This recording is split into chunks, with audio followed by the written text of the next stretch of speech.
Kayu dak bahaya ceri mana? Apa kita minta maaf tak usah Eh? bagi peluang kali ni. Kau boleh nyakit orang. Tak usah. Ha?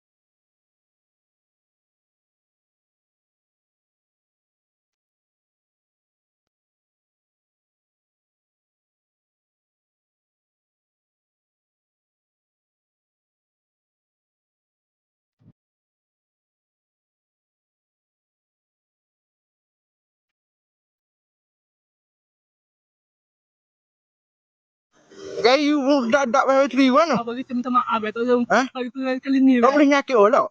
Tak usah. Ha? Tak usah. Mengenal main lain apa dia? Kita minta maaf banyak dah. Nada. Kalau baik kita Aku ingat kau budak duduk rehat saja eh. apa kita cari hok budak cari curi berdua je. Apa dia? Tahu siapa dia? Jom nak cari tu. Apa kita tak tahu kita nak cari.